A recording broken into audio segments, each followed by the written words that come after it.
Manic. That's my biggest fear is being manic, because I don't know what I'll do. Right. I don't know what I'll say. Like people say, oh, he's out of control, but I don't know if people really know what that feels like.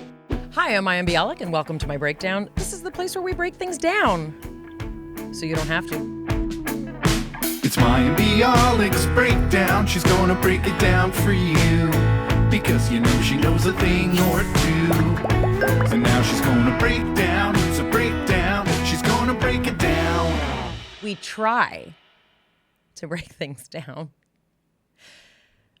We're having Macy Gray on today. That's the woman who wrote the song I Try. Tried to say goodbye and I choke. Try to walk away and I stumble. Though I try to hide it, it's clear. My world. Jonathan Cohen. Crumbles when you are not near. Thank you, Jonathan. We're having Macy Gray on today.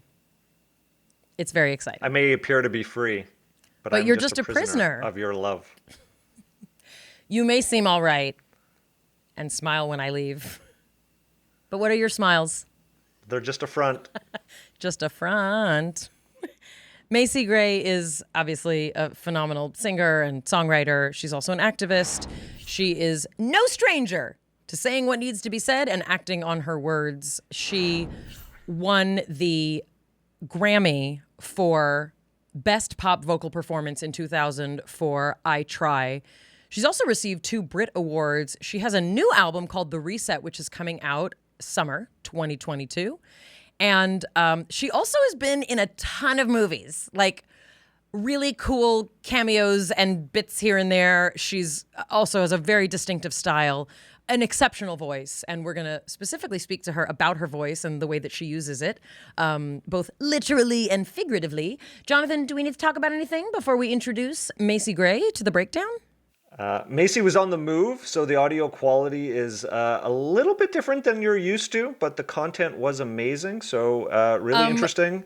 Scott says it's one of his favorite episodes that he has witnessed. Anytime we get into the supernatural, I'm into it, and we get a little shout out to her Angels creative approach. Yeah. I hope you'll stick around. Let's welcome Macy Gray to the breakdown. Break it down. We are very, very happy to have you here. I'm a very big fan of yours. Thank you. There's so many things about you that a lot of people don't know. I didn't know you had kids, for example, and I'm very interested. How old are your kids? Was she 27 already? 27, 25, 24, I think. You don't look old enough to have grown children. I am. Well, you know, it can happen really early, you know, if you're in the wrong place at the wrong time. So tell us a little bit about where you grew up, and what some of your kind of early musical influences were. I grew up in Canton, Ohio, and Ohio is very Midwest. That is the epitome of the Midwest. So there was a lot of, I'll tell you how old I am. When I was coming up, they had, so they only played Black music at night. You can only hear Black music like after, I think it was 10 o'clock. And then all the rest of the day, it was like Elvis and, you know, the Beatles and all those and whoever was out at the time. And so me and my family used to stay up late. Like I remember my mom used to stay up late. So that's why I'm up till 4 a.m. now, and I realized why I got that. But so I was exposed early to all kinds because, you know, my mom, she was a huge Elvis fan. So we were always listening to that. And then my dad was a big James Brown fan. So I had, you know, all sides of the spectrum, you know. Was singing your thing? Did you also play an instrument? I played piano. They made me take piano lessons. I started when I was 7. And then I had to practice every day for at least a half an hour. I remember that. But I didn't really but because they made me practice, I hated music, you know. So, I mean, I hated playing. I didn't hate music. I hated playing piano. But that's one thing, you know, you no matter how much you hate something, if you learn it, you learn it like you know something. You know what I mean? Yeah.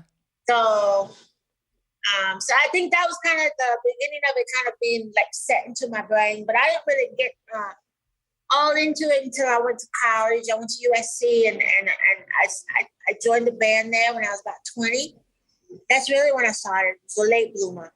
you have a very distinctive voice. Was that always your singing voice? Or is that something that also developed with time? No, this was always my voice.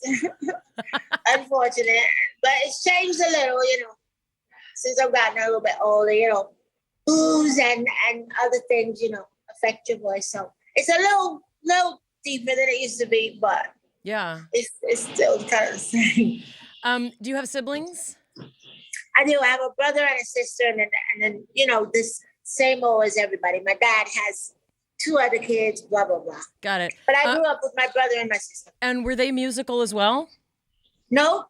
Wow. My dad learned how to play the guitar in the army, and he would just play around sometimes. But the only real access I had to learning to play was my little piano lessons with my 90-year-old teacher.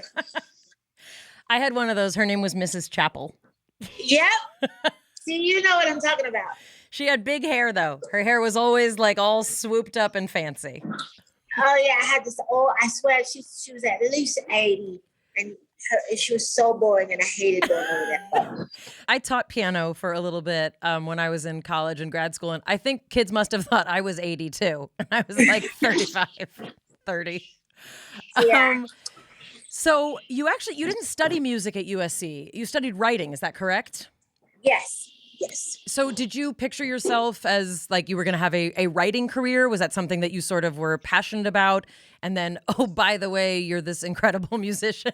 No, I always had a knack for writing. I was kind of natural. Even in college, I used to do people's term papers and stuff for money. And even in high school, for some reason, I was always a natural. I could put words together. So I got into school. I only applied so at that time they had now I'm sure there's a ton of writing programs, but there was I only wanted to go to school in California because I would see it on TV and it looked so cool, and I just wanted to. So I only applied to schools in California, and in California at the time, USC, Stanford, and I forget the other school. I think it was UC Irvine or something. They all had writing programs. So I only applied to all of those. And I got into USC and I got into Stanford. And I went to USC because that was in LA. And my favorite show at the time was, what was that show with Suzanne Summerfield? Three's Company? Yes! I mean, you probably... Three's Company. You expected... Hollywood, California. I was okay, I'm going to go to USC then. Did you expect for there always to be sexual misunderstandings? Because that's all that happened on that show. Yes, I think I liked it because there was a beach. There was no beaches in Ohio. Right. Well, I was going to say USC and Stanford are 2 very, very, those are very fancy California schools, meaning those are private schools. I went to UCLA, which, it's a fine public university across town from USC. What were you, you must have been quite a student. Those are very fancy schools. Those are hard schools to get into. Yeah, I was good. My mom was a teacher, so she was really, really, really on me about my grades. And in a town like that, she knew all my teachers. Yeah. So I couldn't really do anything. They'd be like, I'm telling your mom. I couldn't get away with anything. So, and plus I knew that was my ticket out of Ohio. So I got really good grades. It was very, very competitive to get into those schools. Yeah, still is, I think, right? Oh, for sure. For sure. So there's something that I read about in your bio, and I know you were shy when you were a little one. Oh yeah, so my voice was very squeaky, and it never, when your voice flips and you get mature, and mine never did. So I was really shy as a kid because every time I would say something, everybody would start cracking up, or they'd mock me. They still mock me, but now I can handle it a little bit. But everybody had an impression of me, so I kind of stopped talking. I was really self-conscious about speaking. Huh. And what was that like? Did that manifest in school? Did people pick up on it? Was it something your parents had to get on you about? No, because my mother talks nonstop. So I think she enjoyed the fact that I didn't talk. So then she could have all my space where I should be talking. But no, I just became shy. But yeah, that's one thing, that when you keep things to yourself, they have to come out somewhere. So I think, you know, that made me kind of like really get into other stuff. Mm-hmm. You know, lucky it was good stuff, you know. Mayim Bialik's Breakdown is supported by Helix. I have a Helix house. We all have a Helix in my house. Yeah, you do. The boys started with the Helix, and then I wouldn't get off their bed. And so they said, this is weird. Get out of my room. Get your own Helix. How many years have you had Helix for? Oh, it's been years. 4 years? 3 or 4 years? Helix Sleep has a quiz that takes just 2 minutes to complete, and it'll match your body type and your sleep preference to the perfect mattress for you. Because why would you buy a mattress made for someone else? That's how I slept all my life until Helix. With Helix, you get a mattress that you know will be perfect for the way that you sleep. I took the quiz. I have midnight. Why? Because I sleep every which way, ways I'm not supposed to, ways that I am supposed to. Sometimes you somersault. But my midnight mattress takes care of it all. Go to helixsleep.com/breakdown, take the 2-minute quiz. They'll match you to a mattress that will give you the best sleep of your life. And they have a 10-year warranty. Try it out for 100 nights risk-free. They'll pick it up for you if you don't love it, but I think you're going to. Helix is offering up to $200 off all mattress orders and 2 free pillows to our listeners at helixsleep.com/breakdown.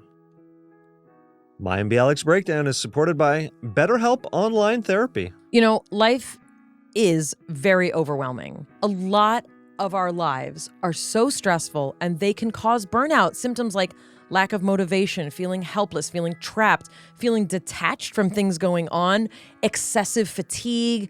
It can upset your eating patterns, your sleep patterns.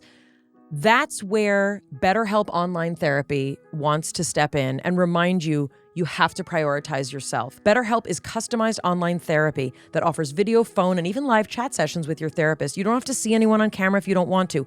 I've been in therapy forever and a day, but especially now, doing it on video, being able to chat, it is so important. Also, BetterHelp is more affordable than in-person therapy. You can be matched with someone so quick, under 48 hours. Our listeners get 10% off their first month at betterhelp.com/break. That's betterhelp.com/break. I'm very curious. You know, obviously you are very well known for this song. Which, as I told Jonathan, I've been singing for the last 36 hours in my head over and over. And so your song, your album that it is on came out in 99. Is that right? Yes, 99. And you won the Grammy for Best Pop Vocal Performance in 2000. Jonathan, how many times has that been viewed on the internet?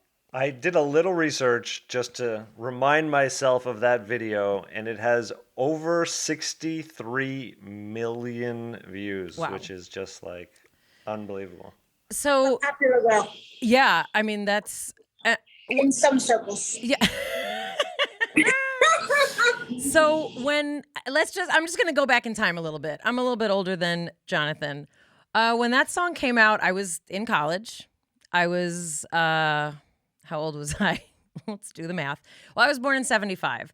So, you know, when that song came out, I was in college, and, you know, we, the American and global public, had not heard a voice like yours. Obviously, there are other incredible female voices that are very memorable and that have stood out in musical history.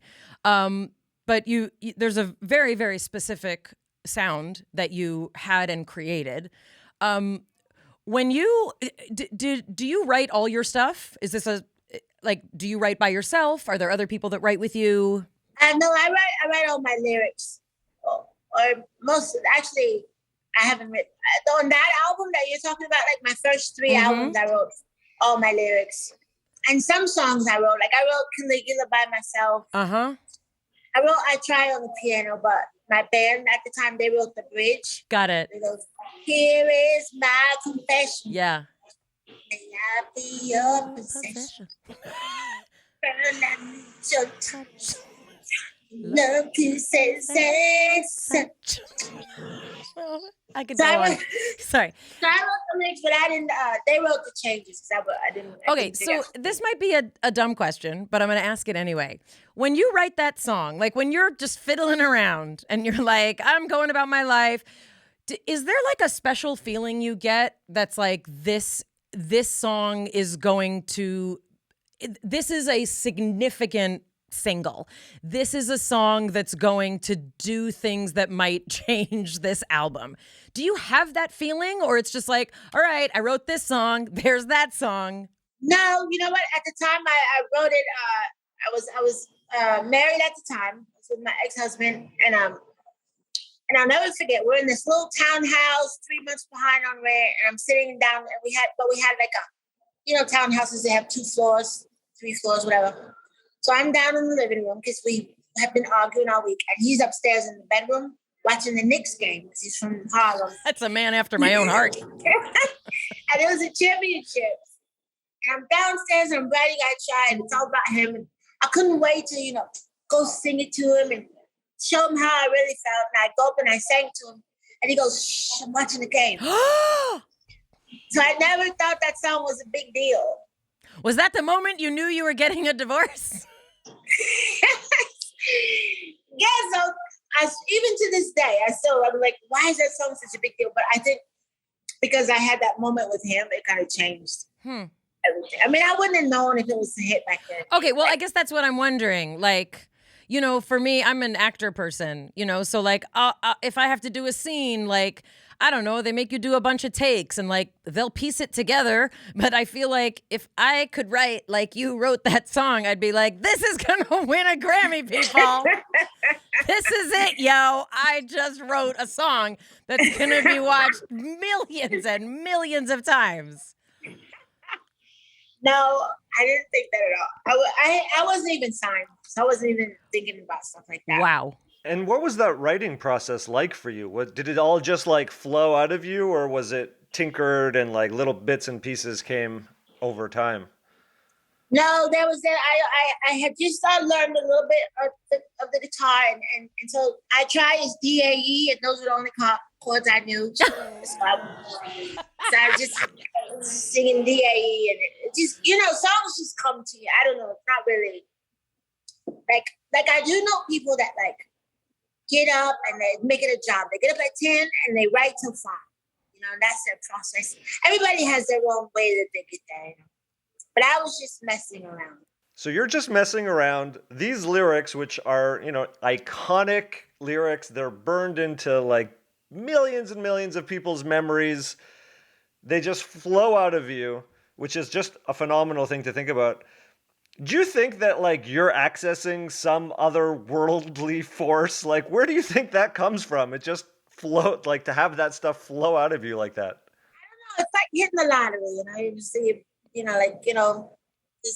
there's angels and God and all that stuff, and they just, they throw stuff at you. Hold on 1 second, Macy Gray. Be smart enough to be there. You can't just say there's angels and God, and they throw there's stuff angels at and you. God, and there's Jesus.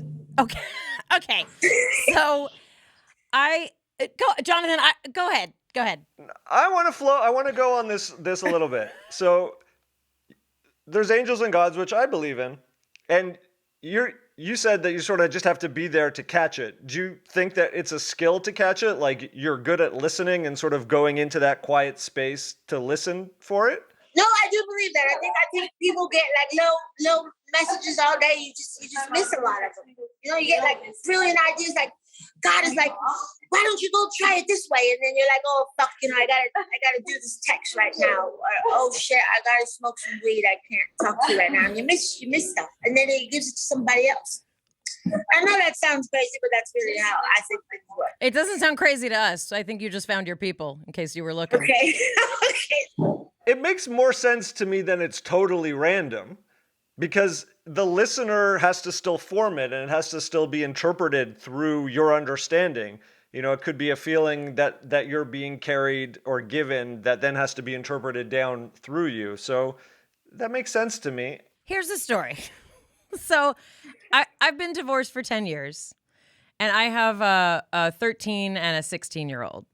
Oh, you're in hell. You're in hell. I know where you are. Well, that's called hell. No, they're actually they're pretty cool, and we're doing okay. But when I was in the process of divorce, I I did. That was the first time I ever wrote. So I played piano since I'm 4 years old, and I was raised just like playing piano, and I was trained classically, but mostly like a lot of Beatles, a lot of blues, like a lot of Jackson Brown, a lot of sad music. And I've never written, but for whatever reason, the emotions that were coming forth in that time in my life when I was in kind of that divorce time, I started writing. And I wrote some really shitty songs. I didn't write. No, they're really not.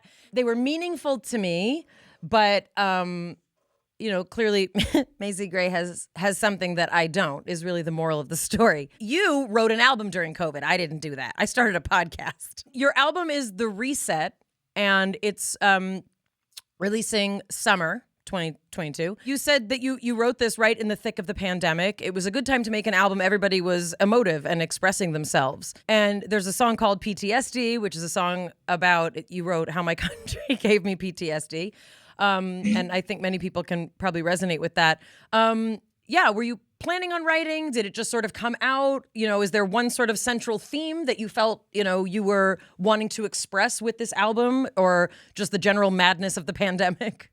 Yeah, it was a really interesting time. Just like you said, you started your podcast. I think it was really like I won't call it a blessing in disguise because that's so corny, but it was a time where we all kind of, like everybody's real opinions came out. Like, people were like, I liked it better when people pretended that they liked you, because everybody was, all of a sudden everybody wanted to be honest but the upside was, if you're an artist, honesty can be really interesting. Honesty can make really great songs, movies, podcasts. You know what I mean? We were off, and all the studios in LA closed for a while because of the COVID thing. And then right when they started opening up, I was like, I gotta get in the studio because we weren't doing anything else. But once we got in there, all these.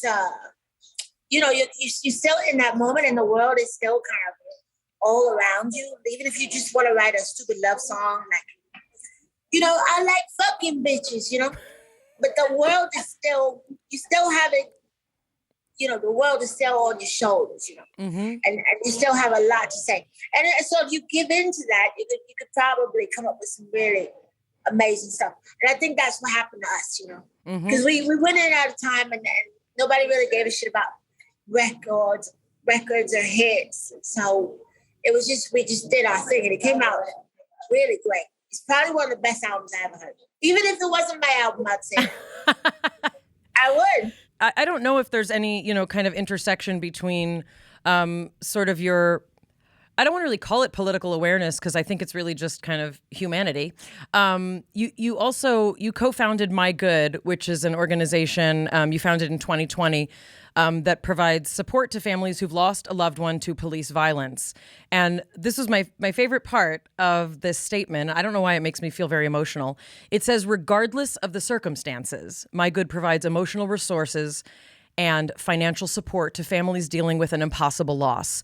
And I thought that was worded so beautifully because it seems like, and I don't mean to get all poetic, but it seems like that's a lot of your strength as a songwriter as well. You really get to kind of the heart of the matter.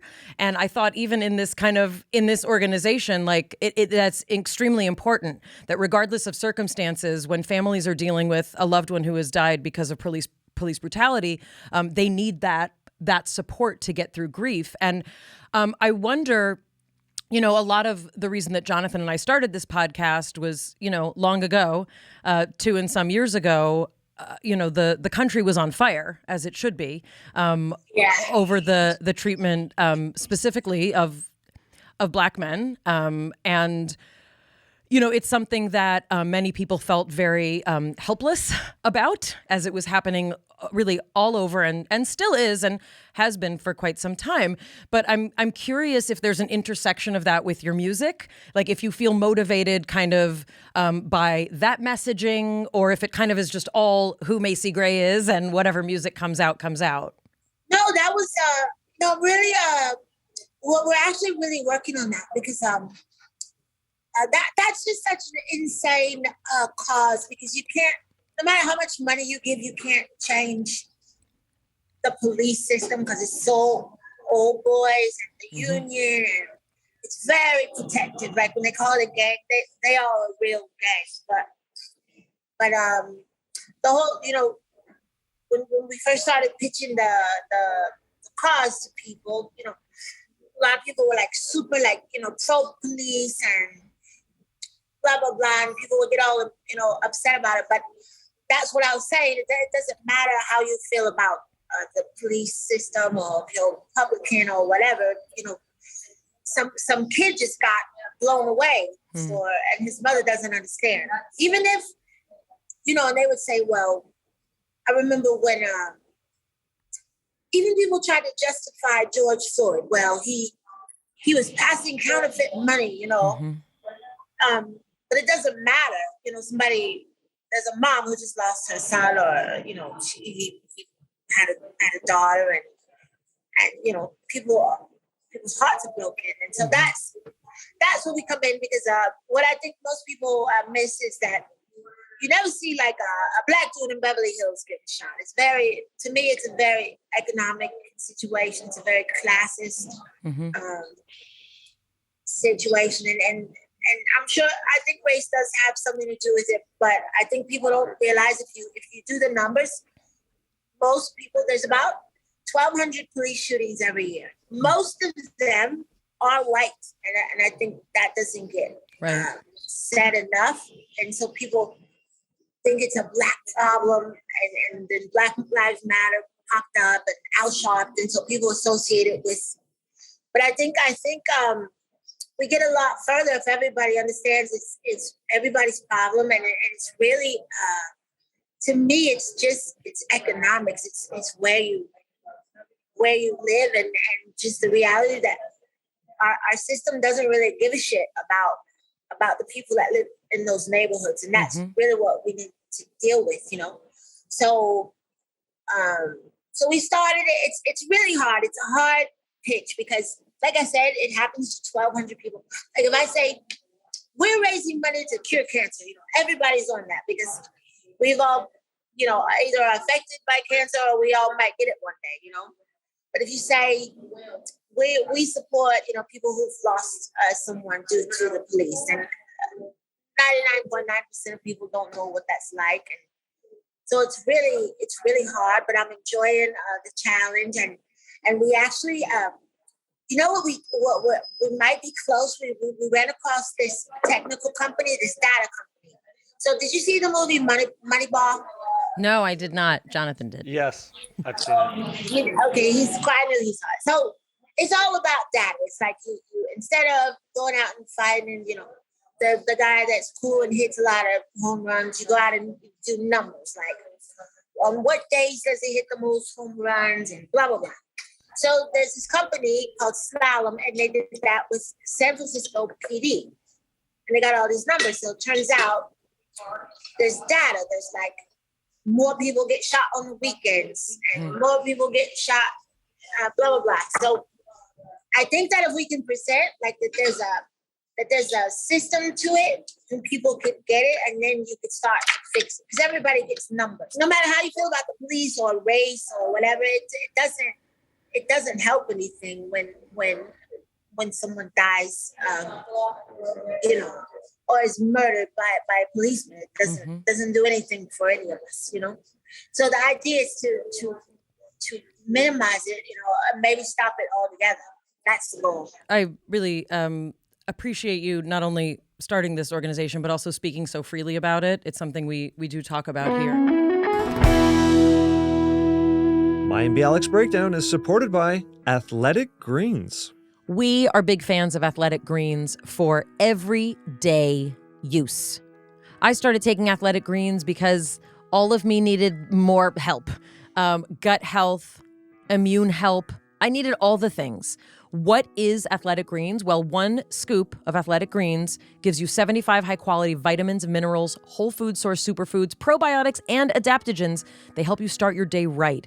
It helps your gut, your nervous system, your immune system. It can help your energy, your recovery, focus, all the things. It's time to reclaim your health. Arm your immune system with convenient daily nutrition. 1 scoop in a cup of water every day. That's it. You don't need a million different pills and supplements. And to make it easy, Athletic Greens is going to give you a free 1-year supply of vitamin D, which is great for immune support, as well as 5 free travel packs with your first purchase. Just go to athleticgreens.com/breakdown. Again, athleticgreens.com/breakdown. Take ownership over your health. Pick up the ultimate daily nutritional insurance.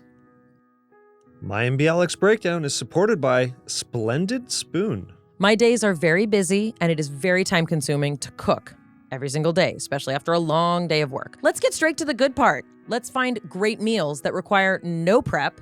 Enter Splendid Spoon. It's so important to me to eat healthy and also so hard for me to have the discipline to do it. Meals are shipped right to your door, ready to eat.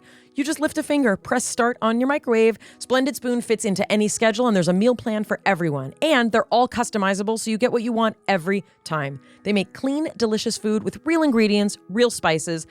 Every meal is 100% plant-based, gluten-free, and GMO-free. Try Splendid Spoon today and take meal planning off your plate. Just go to splendidspoon.com/break for $50 off your first box when you subscribe to the breakfast, lunch, and reset plan, or the breakfast, lunch, dinner, and reset plan. That's splendidspoon.com/break for $50 off. Jonathan and I talk a lot also about sort of the mental health of this country, and the more we shove those things under the rug and act like it's someone else's problem, the more it kind of festers. And I guess in a related question, you've talked about mental health. You've talked about bipolar disorder. For me, a lot of my issues with mania and with depression started more when I was in my teens and then into my 20s.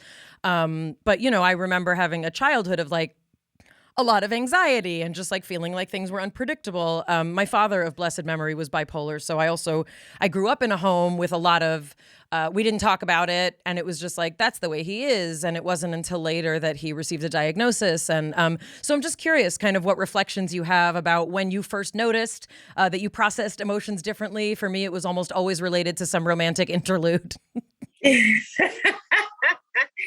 Exactly.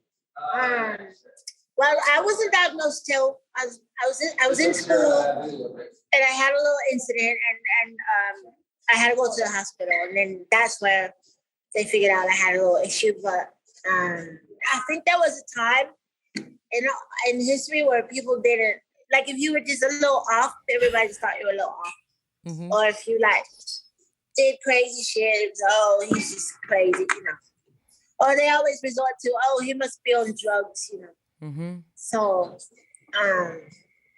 So yeah, I think it's a lot more hardcore when you're the age you were talking about, early 20s, teens. It was a lot. But now that I'm older, I've learned how to handle it a little bit better. But when you're in your 20s, even 30s, it's rough.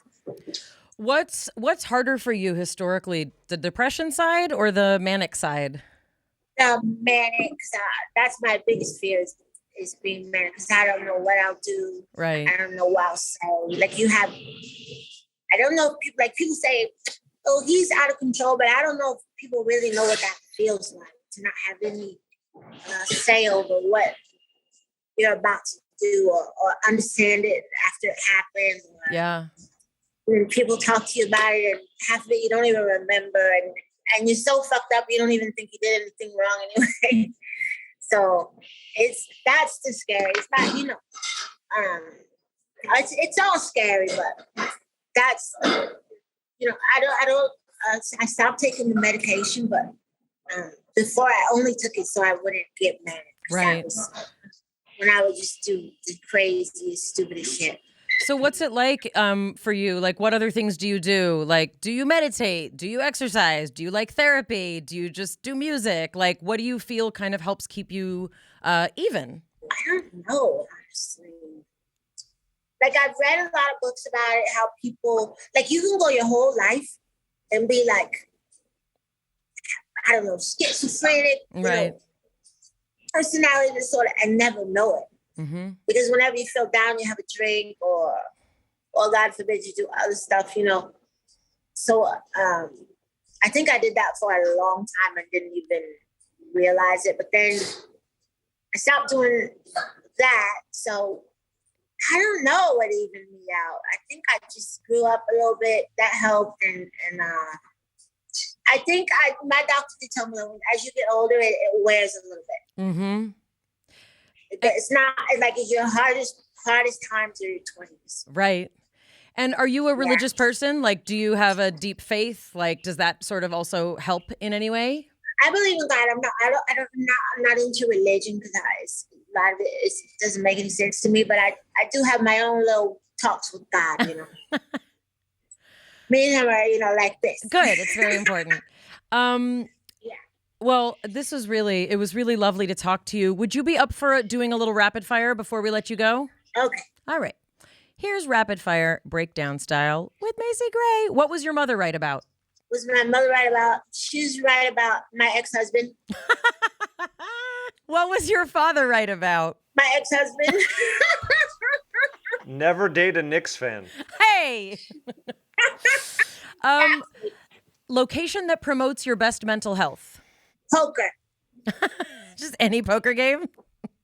Yeah, I like playing poker. And when I play poker, I have no problems. I mean, I'm losing money and I'm not going to be able to pay my, bills. But while I'm sitting there, I'm in heaven. Do you have a mantra? Or if you don't, like, what would it be if you had a mantra? My mantra is, fuck it, Awesome. Can I add one just because I think it would be effective given your past history? Yeah. Just be quiet and let the angels throw wicked lyrics at you. Exactly. There you go. That's my new mantra. Perfect. Who's been your best spiritual teacher? My best spiritual teacher, probably my son. Moment of best intuition? Best intuition was never. My intuition's terrible.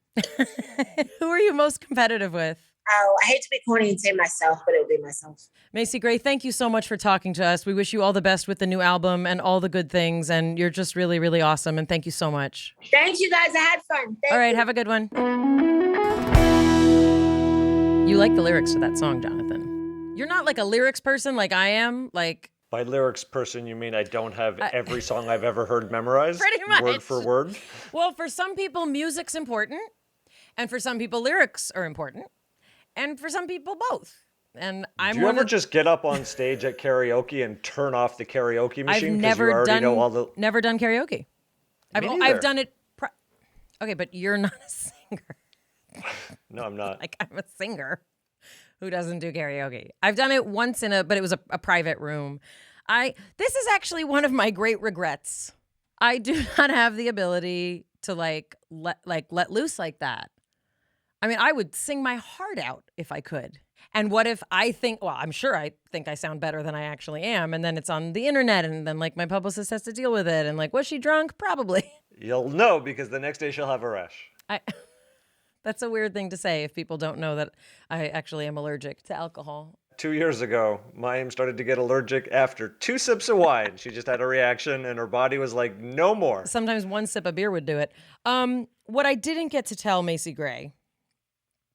Well, first of all, I love her style and I could have talked about that forever because that's one of the things also like kind of even just today, like hanging out in a restaurant, which is where she was.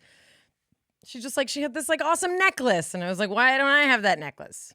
She had a little beanie, but she looked awesome and like beautiful lipstick. No compare or despair because you're just a prisoner of your love. Oh my God. Yeah, that's right. I have the lyrics up here. I'm just going to keep You're weaving just going to them in. keep using them. So what I didn't get to tell her is that really there's so many things I love about this song. You know, the first kind of 5 seconds is this like violin awesomeness and it's like, it's like a swelling thing and blah, blah, blah. But at the end of the song, there's a lot of like open kind of riffing and like that's my favorite part to sing to. I usually sing backup for her. She may not realize that it's been me all these years. She was actually starting to sing. We you were guys singing. had a tiny We duet. sang a little you could bit. barely hear it. It's the first time. I've been trying every singer we have on. I've been trying to get it to happen. So there's something that happens at minute approximately 3:10 of this song. It's towards the end. There's something that she says, which sounds like almost like an improvised kind of like riff. And what it sounds like she's saying, this is such, if you'd like to know how my brain works, when I think of this song, I think of Forrest Whitaker.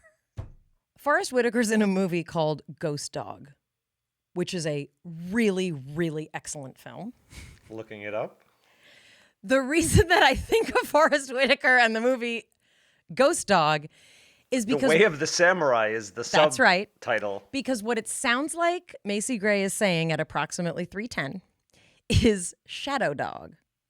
And when I first thought that that's what she was saying, I thought that the Forrest Whitaker movie was called Shadow Dog, and then I looked it up and realized it's actually called Ghost Dog.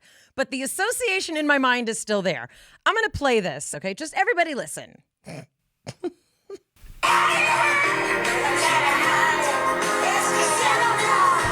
That was it. Did you hear it? Yeah, I heard it. Okay. Scott, what do you think she's saying? Oh, let's play it again. All right.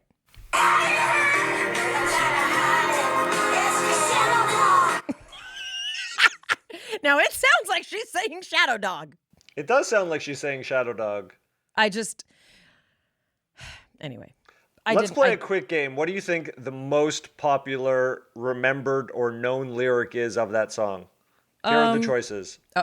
I'm playing it off, but I'm dreaming of you. No, it's not I'm playing it. Oh, jeez. Don't ask Canadian Jonathan to do this. I am playing it off. I play it off, but I'm dreaming of you. No, that's not it. I tried to say goodbye, but I choked. I think that's it. That's probably it. I think it's very interesting that she said that she didn't know that was a hit. If I wrote this, I'd be like, this is it. And she's, nope. I also didn't know she was saying, I'll keep my cool, but I'm fiendin'. Sick of love. You're telling me, Scott, that Shadow Dog is sick of love? I'm just looking at the end of the song on the lyrics and where it has the riffs in the print. Oh, I see. Though I try to hide it. Sick it up! Nope. Let's try it one more time. Sorry. I have to, people. Just give me a second.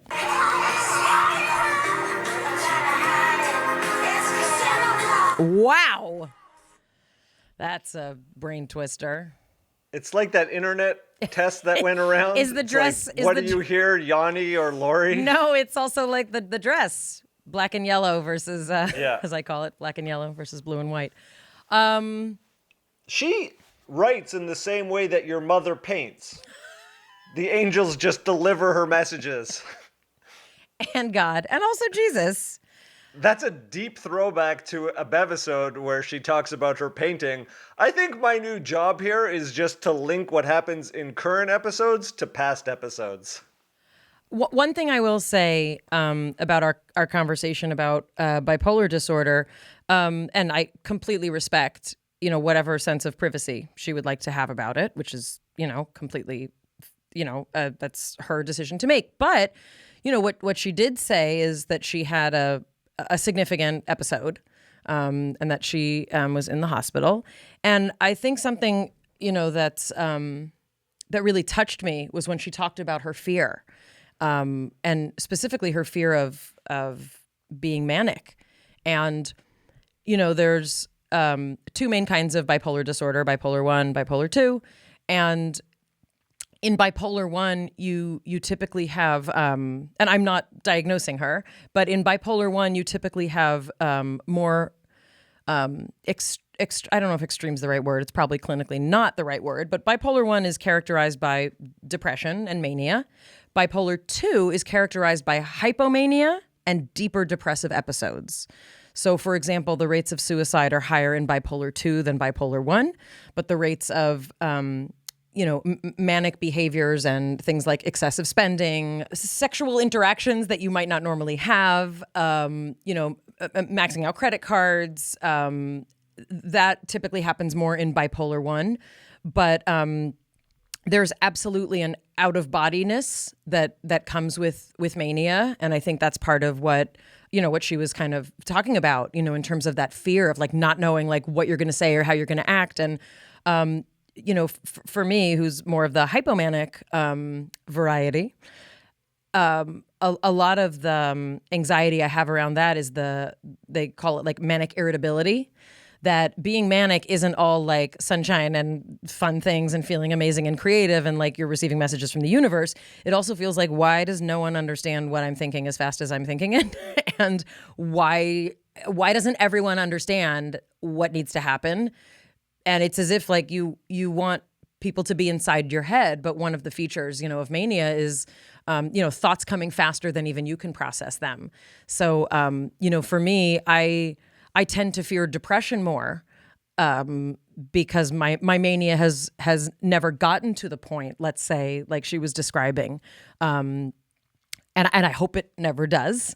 But it's just I think it really depends on individual experiences in terms of what you protect against. If you're living with that. And I wasn't kidding, romantic relationships is a really, really big tipping point for people with mania, with depression, and especially when those occur, in one syndrome. I also was going to say that, we here at Bialik Breakdown make no decisions for people about whether they should be on medication or shouldn't be on medication. And I think this is a really good time, for people to remember that. Many of the aspects, and I'm not just speaking about Macy, but many of the aspects of bipolar disorder as you get older can be managed in a variety of ways. And I'm not just talking about self-medicating, because for sure many people do self-medicate. But even basic things, learning cognitive behavioral therapy techniques, for me, learning to identify mania when it was starting, as opposed to waiting until I was 2 days in. Or starting to notice the kind of loops that my brain would start to do before I would begin to spiral for depression. Those were just really helpful tools that as your frontal cortex develops more, and as you have less peer pressure and influence about relationships and decisions about, sex and who's going to break up with you and who are you breaking up with, all those things are very complicated, for developing minds. But as we get older, we do become better at balancing those. We had Dan Matthews on. He wrote that book Like Crazy about his mother, who did not receive a schizophrenia diagnosis until well into, I believe, her 7th decade of life. And while Macy did mention that, I do also want to say that is definitely more unusual. And the environment in which someone can live without a diagnosis, for example, of schizophrenia, is a very specific kind of environment, I would imagine. And as for bipolar disorder, many people just aren't diagnosed. And I'm sure we all know that person, the person who has really big swings, a person who's like really doing great when they're in a relationship, but then when the relationship ends, they live on your couch for 9 months. But I think it's also really important to point out that, we live in a culture of supreme attention to diagnosing. We're very like, what's it called? What's the label? What box can I put you in? Where do you belong? And many people choose to exist outside of those kind of designations. And I don't really have, a particular, horse in the race. Like, I know for me, I choose to function at this point in my life with medication. No one seems to like when I don't have medication at this point. But depending on your stress level, depending on your lifestyle, depending on the other things that you do to support your mental health, there are a lot of ways to be who you are, and there are many, many artists in history who, kind of, we look back in retrospect and say like, oh, those were very clearly features of bipolar disorder. Many of our great musicians, who have overdosed, who have committed suicide, those things don't happen in isolation. That's a person in a state that is full of despair and hopelessness. You've said several times on the pod that no one likes you when you're not on medication, and I think it should be clarified that my therapist likes me. I go a lot. You work 3 jobs. You are under intense stress. You created a movie that had a ton of dynamics and getting it produced and all the ins and outs of that. Making a TV show has 1,000 decisions and people talking about all sorts of from different perspectives that need to be aligned.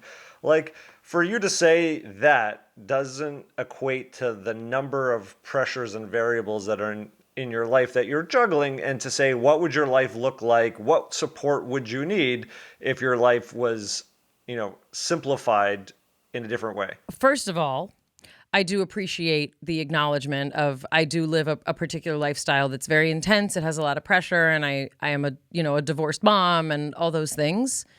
But I think for me, part of, the evolution of my understanding my brain and my genetics and my place in the universe is to not over-identify, but to, in my opinion, appropriately own that I am a person for whom my chemistry is very, very difficult for me to manage.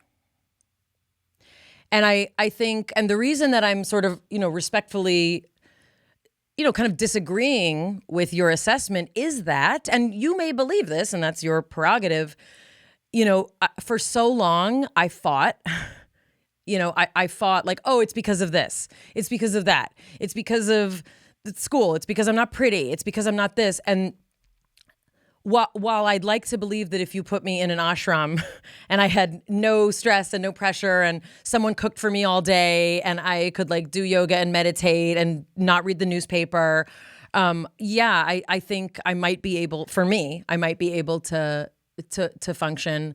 I live in this world, I live in this world as a person, who has mental illness, like I know you're not supposed to say like, I'm an anxious person, like I experience anxiety, but for me, there's been a real relief in kind of letting go of the, I'm this way because of, this is sort of, it's not that I don't do things to try and increase, my mental health. And there have been times when I've been on 4 medications, now I'm only on 2. I'm not negating any of what you say. I feel like a little bit you're like, if you just rub the crystal the right way. No, I'm not saying that at all. Maybe if you eat meat, you'll not be depressed. I think that our lifestyle is a huge factor in what we experience and how we experience it. And like, you think if I was a hunter-gatherer, I wouldn't be like, picture me in a hunter-gatherer society. What would I be like? For me, my alarm bells go off when anyone is, I am a certain way, versus there are a series of factors that combine to make my experience right now. Okay. When you say that you feel better saying that you're an anxious person, I would say there are many factors in your life that create a high level of likelihood that you will experience anxiety. That's not to say that you as a core human being, divorced or separated from the factors that are contributing, are an anxious person. I don't think you can have that differentiation that there's, I think there is a core difference between you at a fundamental level versus the combination of factors that exist right now. And I don't think it's fair to go to the other extreme. You accuse me of this all the time. It's black or white. I'm either in the world, I'm reading the news, I have 10,000 jobs and the most stress in the world, or I'm in an ashram and I'm only sitting on top of a mountain. There's a series of steps in between. Here's the thing. If I were in like a hunter-gatherer community, you would be on lookout for the people attacking. I'd be like, you're breastfeeding wrong. Let me do it. Like, go take that to him. He's holding that spear wrong. I'm also going to organize everyone. I'm going to take an inventory of all the wheat and berries that we have. But next, other version of that is you could be checking weather patterns for the changing of the season and telling people when it's time to start to pack and move on to the next location. I'd also be the town therapist. I'd be so helpful. There wouldn't be a town. I'd be the community. Village, That'd be the village. Tribe, community. I'd be the, Or, who knows, maybe you would be off collecting fish and seashells and be wandering in the woods being an artist. You know what? I'm gonna tell a little story of something that happened to me recently that made me feel like either I need more medication or I cannot exist in the world. I'm going to tell you all a little story. I went on an airplane. It was a short flight to see family in the Bay Area. I was on an airline where you don't get a seat. You just like get on in a particular order. So I get on and towards the front of the plane, and I go to put my little suitcase above, and there's what I would deem a wealthy gentleman. I saw the tag on his bag said that he was like a real estate guy or something. And he had placed his bag long ways in the overhead bin. Okay? So Mine doesn't like that. Well, so here's the thing. He placed his bag long ways in the overhead bin, and I needed to put my bag there because I needed to sit down, and you want your bag near you, like whatever. So I noticed that it was sideways, and I just said to him, I'm just going to turn your bag, because sometimes people get touchy if you touch their stuff without asking. So I just said, I'm just going to move your bag, so that, I can put my stuff there. And he gave me a look like I wasn't even reading into it. So annoyed and outraged. And the feeling that came up in me was I was very agitated. And I could not stop myself. I said, that way more people's bags can fit in. And he didn't say anything, but I sat down and I thought, you know what? I used to be a very road ragey person, and I am not in a centered place if that's the level of conversation I'm having. And what I also realized is there's a strong sense of injustice when people like that do things and no one stops them. Because I want to live in a world where a flight attendant isn't afraid that he will take out a gun and shoot her for saying, sir, please put your bag in so that the maximum number of people on a full flight can have their luggage in the overhead bin. He wouldn't have a gun because he would have gone through the metal detector, but he might use physical violence against them. And that's the thing. And I'm thinking, like, so many people would say, like, you shouldn't get upset about it. It's just going to raise your blood pressure. But there's a really strong sense of, like, injustice to me. And, like, I wish I didn't have it. I mean, this is a real thing. Timber Hawkeye has his quote is that, mindfulness doesn't make people less annoying. They make you less annoyed.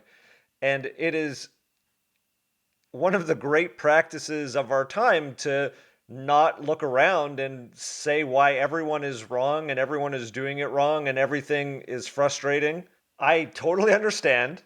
And also, if you had either just moved his bag, not said anything, known you were in the right, and then waited for him to say anything, you would have had a layer of protection up. If you had not cared about his stupid face and the reaction he made and knew that you were in the right and not sort of anticipated what the reaction would be, because if you have listened to the Dustin Hoffman episode, you've been primed to be hypervigilant and scan your environment and see what the next reaction is going to be that you're going to have to defend against. If you just were like, I need to do this, this is a reasonable thing to do, I don't care what anyone's response is going to be, then you wouldn't have been looking for justice. You would have just been the agent of the action that you need to take. He got you all riled up. Also, my children have seen me almost punch people in the face more times than I'm happy to report. We were at Whole Foods and your mom opened your car door and you almost got into an altercation with the woman whose car she hit. I had to talk you off the ledge and walk you into Whole Foods so there wasn't a parking lot brawl. The rage is real. That woman also. I'm sorry, that. No, that was a totally de-escalable situation. That's a new word. What happened was, Mom, I love you, but you lied and said that you didn't Bold-faced. hit it. Bev, I'm sorry. When you did. But I didn't know that. So all I see is this outraged mom, or whoever she was, maybe she wasn't a mom, this outraged woman coming at me like, look what you did. And she could have just been like, whoa, I think you may have hit my car. Can I just look? Like, she was at this level, and then my mom is like, no, I didn't. And I'm like, ma'am, just give me a second. Okay, the woman was at this level. I'm raising my hands by my head. And so your solution to that was to go 10 levels beyond. I was defending my lying mother. but you need to be the agent of change that you would like in the world. Basically, you have to at all times be ready to de-escalate because everyone else You know what the is in common rage denominator mode. is in these two situations? My mother. She was present at both. This really did turn into therapy. It all comes back to her. Jonathan, people need to subscribe to our Instagram channel, which is growing by leaps and bounds, and we love that. Go to Bialik Breakdown. Tell us the problems you have with your mother at Bialik Breakdown on Tell us if Instagram. you've ever punched someone in the face on behalf of your mother at Bialik Breakdown. From our breakdown to the one we hope you never have. We'll see you next It's time. Mayim Bialik's breakdown. She's gonna break it down for you. She's got a neuroscience PhD or two. One fiction, one and now she's gonna break down